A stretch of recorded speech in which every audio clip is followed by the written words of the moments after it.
Ayu, Petri, dan Namaku Ayu.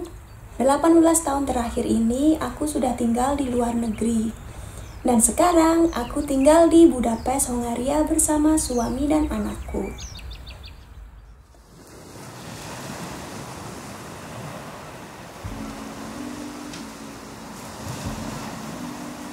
Kalau kita tinggal di Eropa biasanya identik dengan jalan-jalan ke luar negeri karena jarak antara satu negara dengan yang lain sangat dekat.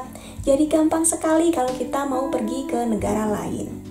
Kemudian kita juga bisa nonton konser penyanyi-penyanyi terkenal sedunia. Banyak sekali. Kita juga bisa beli berbagai barang bermerek yang memang buatan sini. Hal-hal yang kelihatannya seru banget. Jadi pasti hidupku juga seru banget. Iya nggak? Tapi sebenarnya nggak gitu juga. Bayangkan, orang-orang yang tinggal di Bali juga kemungkinan tidak setiap hari akan surfing. Di sini kalau lagi nggak ada keperluan, aku juga lebih suka di rumah saja. Aku beruntung bisa tinggal di luar negeri, apalagi di negara yang indah dan aman seperti Hongaria. Banyak orang yang ingin merasakan tinggal di luar negeri, tapi belum kesampaian. Tapi sebenarnya kehidupan orang sini tidak seperti yang kita bayangkan itu tadi. Dimanapun kita tinggal, pasti ada rutinitas sehari-hari yang kita semua harus jalani. Entah itu bekerja, makan, tidur, beberes rumah, merawat anak, berkebun, dan lain-lain. Dan menurutku, tidak ada salahnya kalau kita mencoba menikmati semua rutinitas seperti itu. Kalau dipikir, kebahagiaan itu tidak harus datang dari hal-hal yang bersifat ekstravaganza. Aku sudah sangat bahagia bisa selalu bersama dengan keluarga kecilku.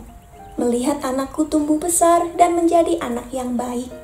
Dulu, waktu masih muda, aku sekolah untuk mengejar nilai yang bagus dan juga prestasi. Setelah lulus kuliah, aku ingin punya karir cemerlang di sebuah perusahaan multinasional. Biar usaha orang tua dulu untuk menyekolahkan aku nggak sia-sia.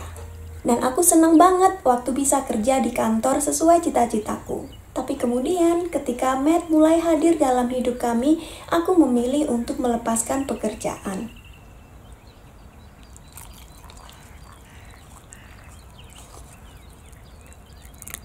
Pernah ada salah seorang temanku yang bilang, meskipun punya anak, kita harus tetap berkarir agar hidup kita berarti. Kadang-kadang anak di sekolah akan ditanya, apa pekerjaan orang tuamu? Nanti kalau mereka ditanya, apa pekerjaan ibumu? Dan mereka menjawab, ibuku hanya seorang ibu rumah tangga. Nanti mereka akan malu. Begitu katanya. I love you, Mommy. Menurutku, tidak ada salahnya untuk menjadikan karir sebagai motivasi. Tapi kalau tidak pun, tidak apa-apa.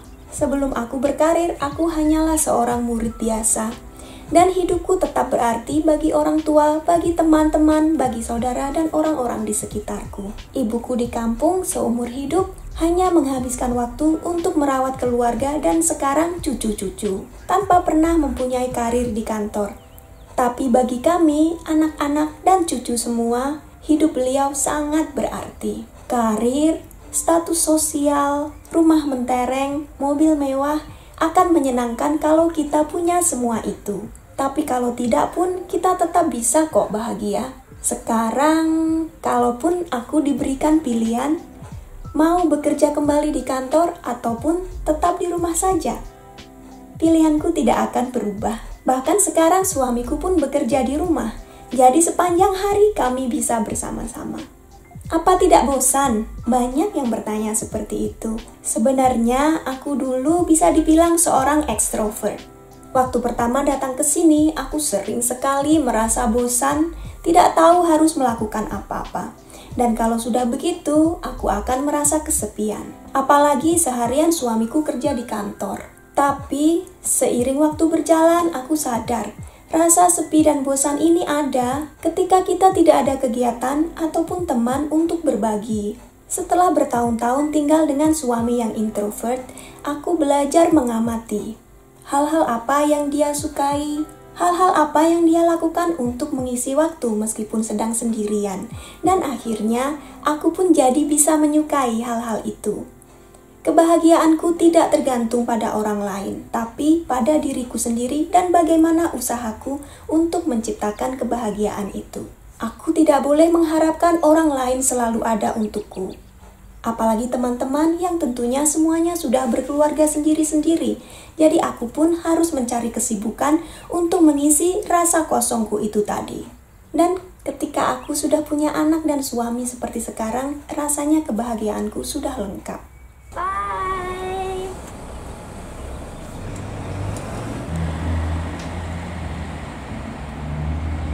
Ketika anak sekolah, aku sudah selesai bekerja, aku bisa menghabiskan waktu untuk hal-hal yang dulu aku tidak punya waktu.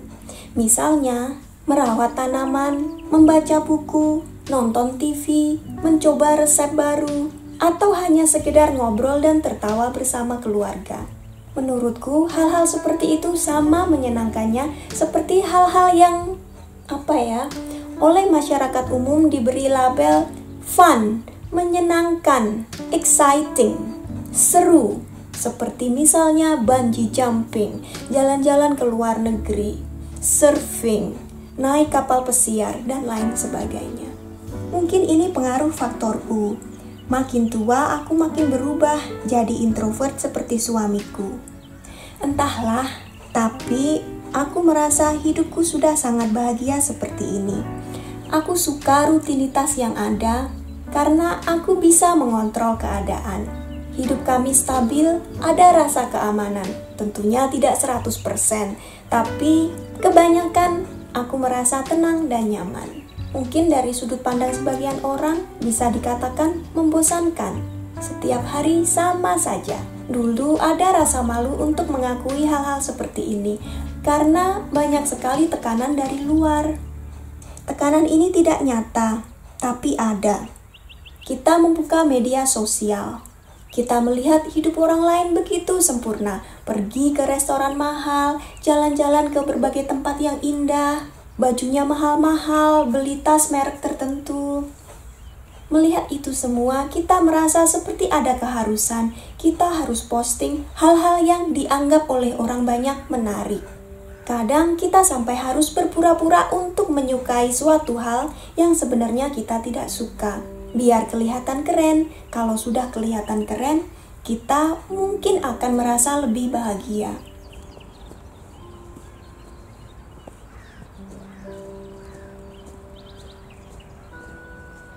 And at the end they just went out without me.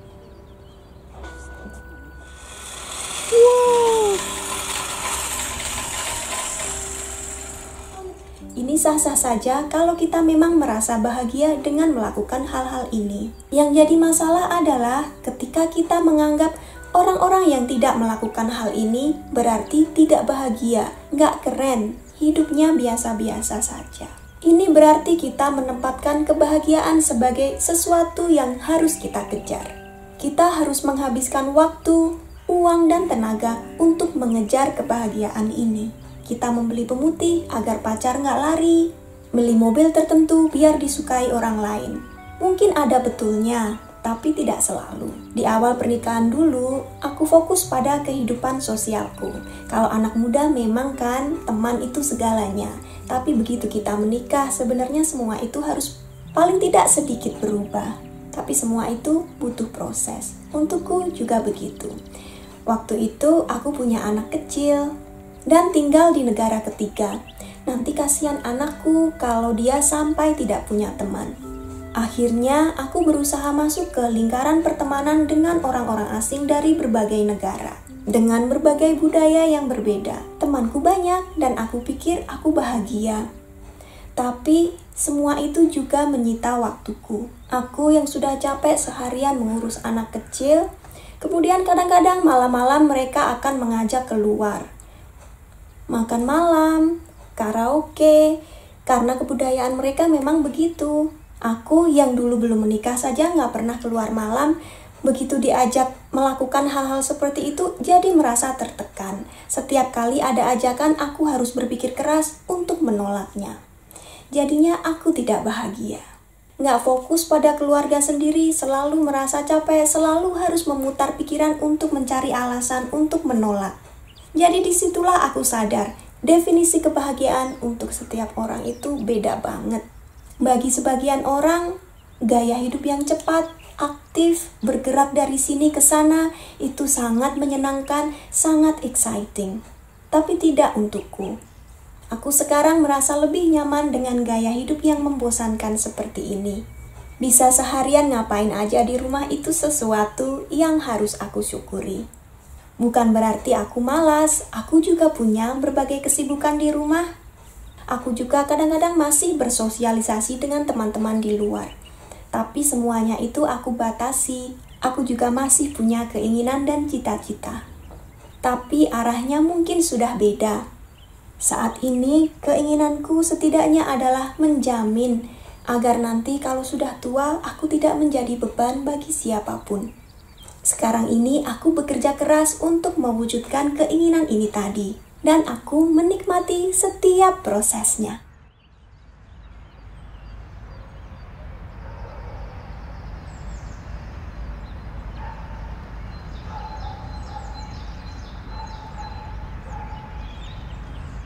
Hidup ini adalah pilihan. Ada orang yang menikmati hidup di tengah-tengah keluarga besar. Itu boleh-boleh saja kalau mereka mampu. Keluarga besar juga butuh investasi besar. Waktu, pikiran, tenaga, dan uang. Rezeki memang bisa dicari, tapi kalau sudah tidak punya tenaga dan tidak punya waktu, itu juga tidak baik. Karena itulah ada sebagian orang yang lebih nyaman memiliki keluarga kecil. Mungkin aku termasuk di dalamnya. Ini juga tidak ada salahnya. Mimpiku yang lain adalah untuk membantu Matt menata hidupnya. Karena dia satu-satunya anak kami, ya perhatian kami tertumpah untuk dia. Apa yang seharusnya dibagi di antara 2, 3, 4 atau lebih bersaudara, semuanya tercurah pada dia. Menurutku, anak tidak pernah minta untuk dilahirkan. Karena itu aku ingin fokus setidaknya meringankan bebannya untuk memulai kehidupannya nanti. Cita-cita dan mimpi itu tidak bisa terwujud dalam sehari atau 2 hari, butuh waktu yang bisa bertahun-tahun. Dan sebelum kita bisa mencapai cita-cita, kita tetap harus menjalani rutinitas hidup sehari-hari ini tadi. Dan justru disitulah aku menemukan kebahagiaan dalam hal-hal kecil yang setiap hari mungkin terasa monoton untuk sebagian orang. Hal yang baik untukku belum tentu baik untuk orang lain, begitu juga sebaliknya. Tidak ada salahnya bagi kita untuk punya ambisi yang tinggi, ingin mencapai cita-cita yang setinggi langit, untuk menjalani hidup yang aktif dan penuh petualangan. Tapi tidak pun tidak apa-apa. Kebahagiaan itu bukan untuk dikejar, tapi untuk ditemukan. Semoga video ini bermanfaat. Terima kasih sudah menonton. Sampai ketemu di video berikutnya. Bye-bye.